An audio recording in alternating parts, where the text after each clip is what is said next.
আসসালামু আলাইকুম সবাইকে, আশা করি ভালো আছেন। তো চ্যানেলে যে আজকে ভিডিওটা নিয়েছি সেটা হচ্ছে কি বিয়ে বন্ধ করার সহজ তাবিজ। তো প্রেমিকা পছন্দের মানুষেরা যদি বিয়ে বন্ধ করতে চান, মানে বিয়ে হয়ে যেতেছে, তো সেই বিয়েটা কীভাবে বন্ধ করবেন সহজ একটা মাধ্যমে, সেটা আমি বলে দিব আজকের ভিডিওতে। তাই ভিডিওটা প্রথম থেকে শেষ পর্যন্ত কথাগুলো শুনেন এবং ভিডিওটা দেখুন, তাহলে বুঝতে সুবিধা হবে, কাজ করতে পারবেন। তাছাড়া যদি আমাদের দিয়ে ওই রকম কোনো কাজ করতে চান, তাহলে নিচে তো নাম্বার আছে স্ক্রিনে, ওই নাম্বারে যোগাযোগ করবেন। শুধু বা গ্যারান্টিতে আপনি সেই কাজটি করে দেওয়া হইব। বা কাজে কথা সেই কাজটা নিজেরা কীভাবে করবেন। আর ভিডিও যদি ভালো লাগে থাকে একটা লাইক দিবেন, কমেন্ট করবেন, শেয়ার করে দেবেন। তো এই যে নকশা দেখতে আসছেন বা তাবিজ দেখতেছেন, তাবিজটা তৈরি করবেন শিখেও যে ব্যক্তির বিয়ে বন্ধ করবেন তার কাপড়ের উপরে অথবা সে বুঝ পাতায়, দুইজনের ভিতরে যে কোনো এক জিনিসের উপরটা লিখবেন।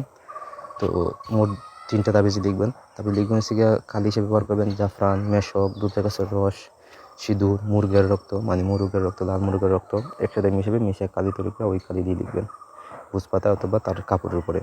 তো পরিষ্কারভাবে লিখবেন। লিখানো হয়ে গেলে এই নকশার নিচে বা তাবিজের নিচে দিবেন ওই ব্যক্তির নাম, বাবার নাম, তারপর দিবেন আপনার নাম, আপনার বাবার নাম দিবেন যদি আপনি আপনার প্রতি বস করতে চান।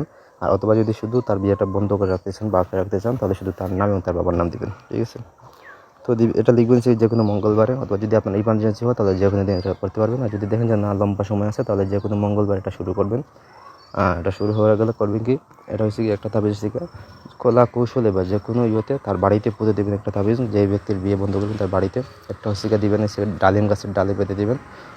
একটা তাবিজ হচ্ছে গিয়ে আপনি করবেন, আপনার সাথে রাখবেন। সাথে রেখে ওটা হচ্ছে গিয়ে তার যে বাড়ির আশপাশে আছে বা যে রাস্তা দিয়ে চলাচল করে ওই রাস্তা দিয়ে আপনি চলাচল করবেন। আর যদি জানেন যে ওই কার সাথে বিয়ে হবে বা ঠিক হয়ে যদি যায় বিয়ে ঠিক হয়ে যায়, তাহলে ওই পুরুষের বাড়িতে আপনি তাবিজটা ফেলে দিয়ে আসবেন। তাহলে দেখবেন যে ওই তার বিয়েটা যদি ঠিকও হয়ে যায় তাহলে ভেঙে যাবে এবং বিয়েটা বন্ধ হয়ে যাবে। আর কেউ সম্বন্ধ নিয়ে আসবে না। সম্বন্ধ নিয়ে যদি আসেও দেখবেন যে তার বিয়ে হচ্ছে না। ঠিক আছে? তো যখন আপনি চাইবেন যে আপনি বিয়ে করতে, তখন ওটা ছুটাই বিয়ের ওই প্রস্তাব দেবেন। অবশ্যই দেখবেন যে তারা রাজি হয়ে আপনার কাছে বিয়ে দিবে। ঠিক আছে? তো এই হলো আজকের ভিডিওটা। আর যদি কোনো কিছু বুঝতে অসুবিধা আমার জানাবেন। আর এই ভিডিও ধন্যবাদ সবাইকে।